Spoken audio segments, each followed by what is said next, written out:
Saya bicara dulu tentang yang kita hadapi sebelum nanti kita bicara tentang program pemberdayaan itu sendiri.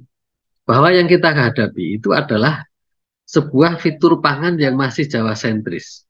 Itu kalau dibahasakan teknis kan begini. Saya makan nasi itu wajib. Tapi kalau kemudian pilihannya makan nasi lauknya ikan, tempe, tapi tidak merokok, atau makan nasi lauknya cukup dengan sambal, tapi tetap bisa merokok. Dan ternyata orang memilihnya adalah yang makan nasi saja dengan sambal, tapi tetap bisa merokok. 11,1 juta rumah tangga petani nggak punya lahan. Tapi di sini ada 0,2% dari 230 juta penduduk yang memiliki satu orangnya bisa sampai berjuta-juta hektar. Ini juga problem.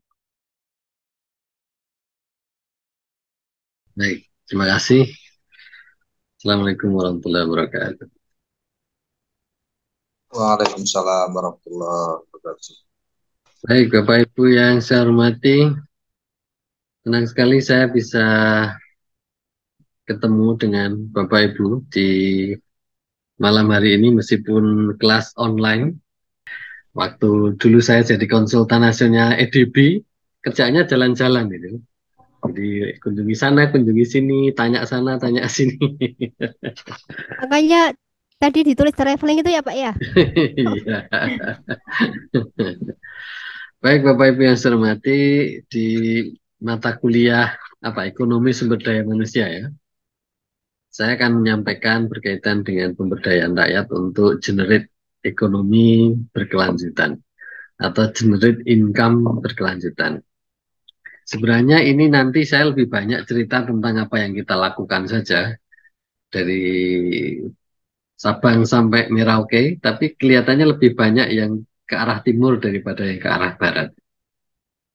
Termasuk yang di foto ini adalah yang kita lakukan di Papua, Papua Barat. Nah, Bapak Ibu juga yang berkenan untuk melihat atau ingin melihat kegiatan kita, menyaksikan kegiatan kita, selain ada di ini http://yaperindo.org, juga ada di channel YouTube Budaya Tani Panswiknyo. Budaya Tani Panswiknyo. Baik, saya akan menyampaikan tentang community development karena kebetulan salah satu, selain memang kegiatan kita, saya telah menjadi NGO sejak tahun 2000 sampai sekarang. Sebelum jadi dosen, jadi NGO duluan.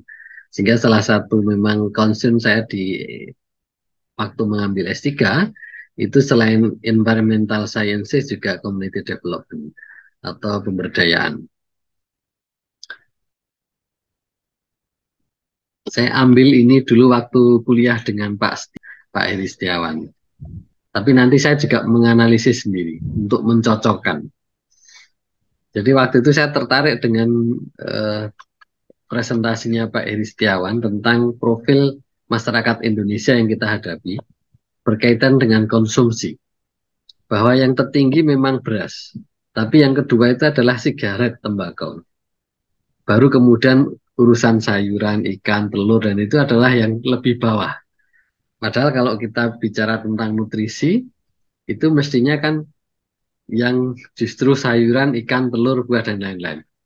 Kalau ini kita bicara tentang misalnya stunting, yang saya tahu NTT stuntingnya termasuk angka tertinggi nasional. Kita juga punya program Kedereka di NTT berkaitan dengan stunting. Nah, angka yang ditampilkan Pak Heri Setiawan itu tahun 2009 sampai 2011. Maka kemudian saya melakukan lanjutan analisis untuk 2013 dan 2014 dan ternyata profilnya sama. Artinya dari tidak hanya 3 tahun ya, dari 2009 sampai 2014 berarti 5 tahun, profil konsumsi masyarakat Indonesia itu ya sama. Kalaupun diteruskan sampai sekarang, kurang lebihnya juga masih sama. Di mana memang sereal masih tertinggi, tetapi kemudian yang kedua itu adalah tembakau.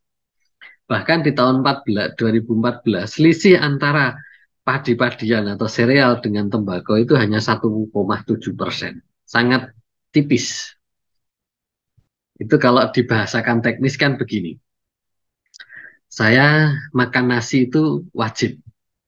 Tapi kalau kemudian pilihannya makan nasi lauknya ikan, tempe, tapi tidak merokok, atau makan nasi lauknya cukup dengan sambal, tapi tetap bisa merokok. Dan ternyata orang memilihnya adalah yang makan nasi saja dengan sambal, tapi tetap bisa merokok. Itu adalah profil konsumen masyarakat Indonesia dalam 5 tahun dari 2009 sampai 2014. Dan sampai sekarang dugaan saya kira-kira belum banyak bergeser.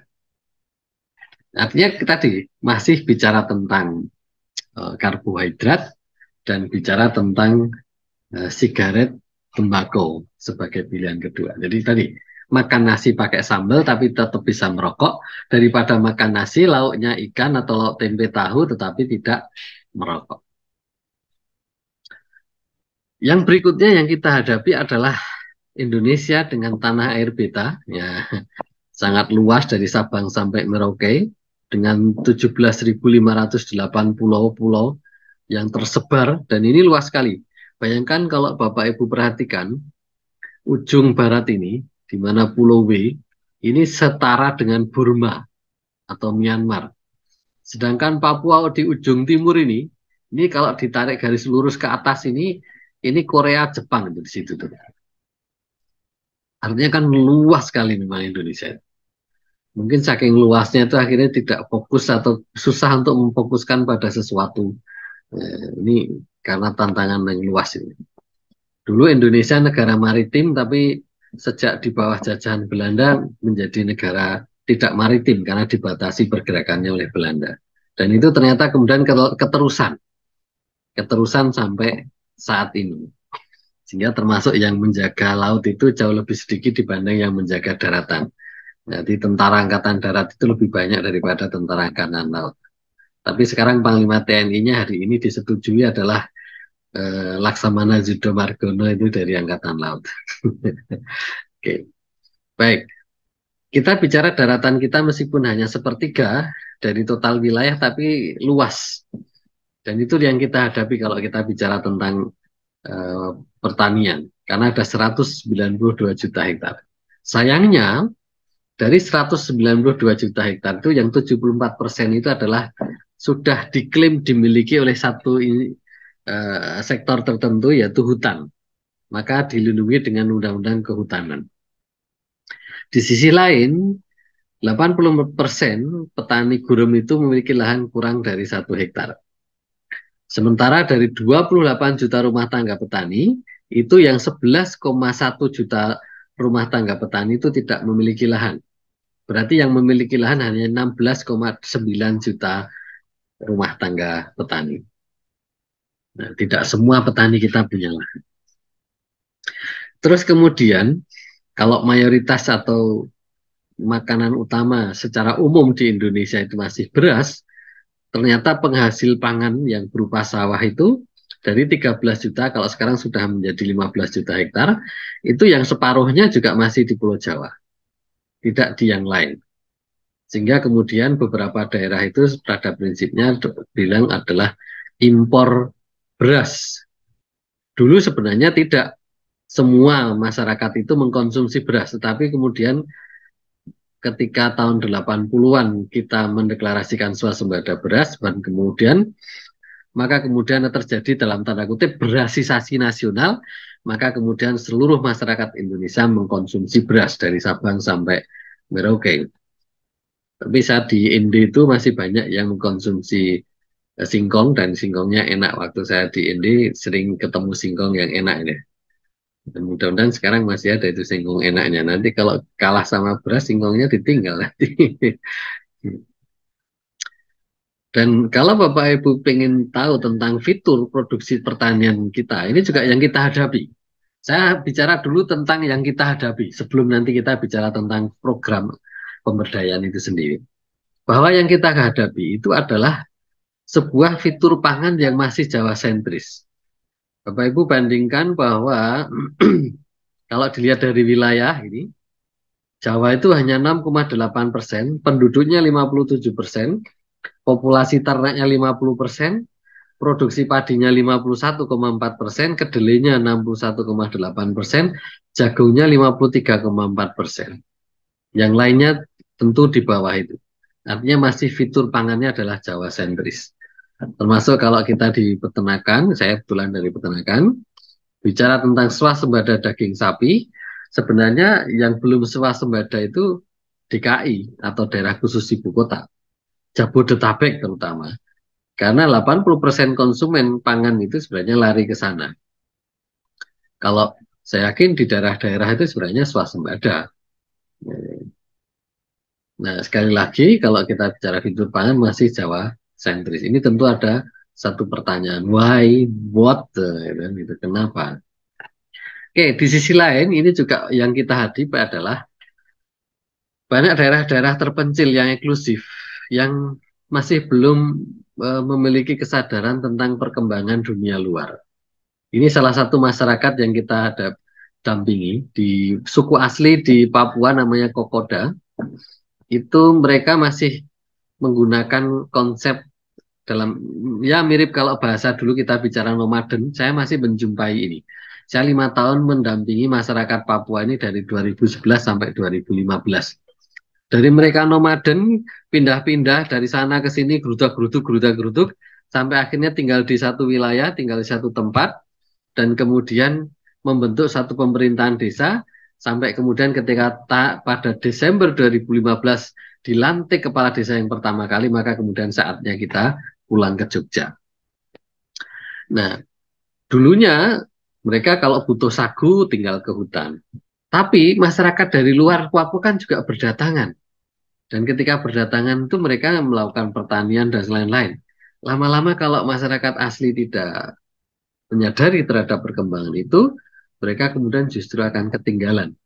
Jadi sebagai tuan rumah tapi ketinggalan oleh pendatang. Kalau itu menimbulkan gap nanti menjadi persoalan sosial. Nah, di sisi lain lahan yang tadi daratan 192 juta hektar itu ternyata 0,2% dari waktu itu saya buat tahun 2012 data ini, dari 230 juta penduduk menguasai 56% aset ekonomi nasional, di mana 87%-nya berupa tanah. Artinya tadi kalau kita kembali di slide yang ini, 11,1 juta rumah tangga petani nggak punya lahan, tapi di sini ada 0,2% dari 230 juta penduduk yang memiliki satu orangnya bisa sampai berjuta-juta hektar. Ini juga problem. Dan kalau dibiarkan gap, makanya indeks Gininya bisa menjadi tinggi. Oke, next ketika kita bicara tentang kemiskinan, maka kemudian orang bicara tentang garis kemiskinan.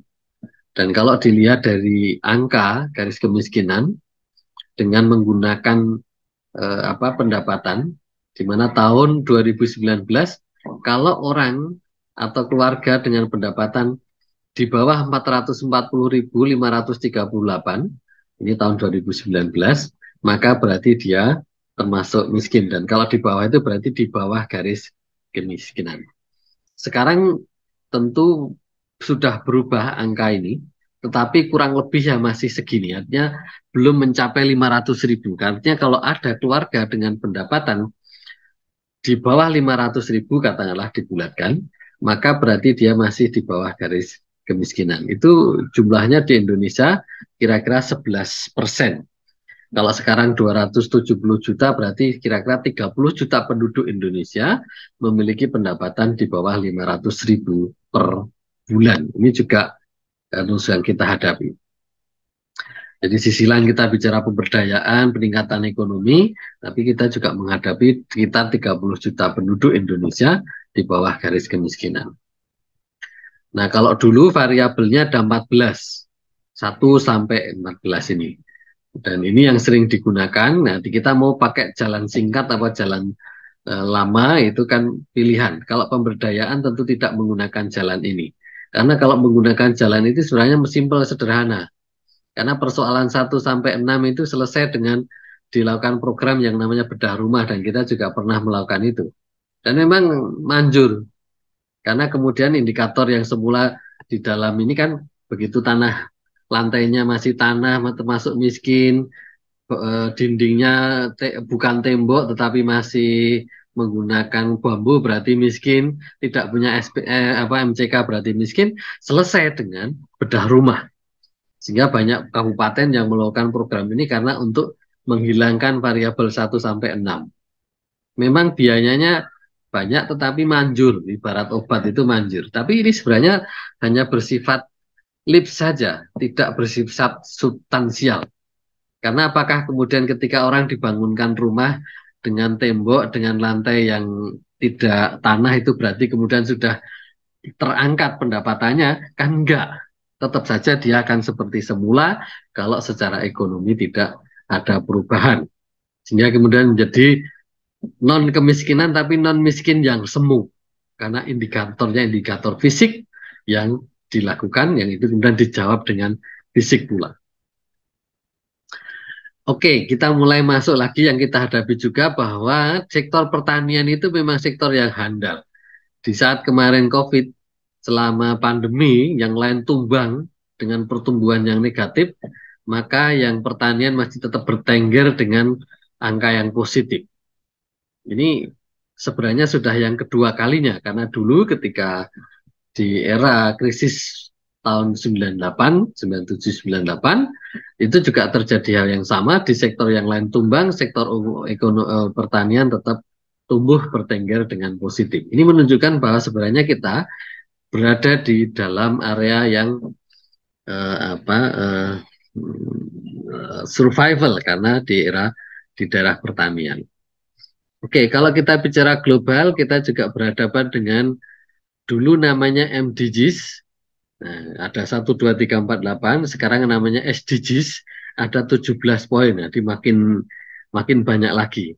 Jadi kalau dulu dengan MDGs itu sampai tahun 2015 itu hanya 8 poin, sekarang dengan SDGs itu menjadi 17 poin. Dan kita mau ikuti atau tidak itu juga monggo-monggo saja, itu kan pilihan. Tapi biasanya diikuti karena terikat oleh ikatan internasional. Baik, kita masuk ke ekonomi sumber daya dengan bicara tentang pemberdayaan. Bahwa biasanya pemberdayaan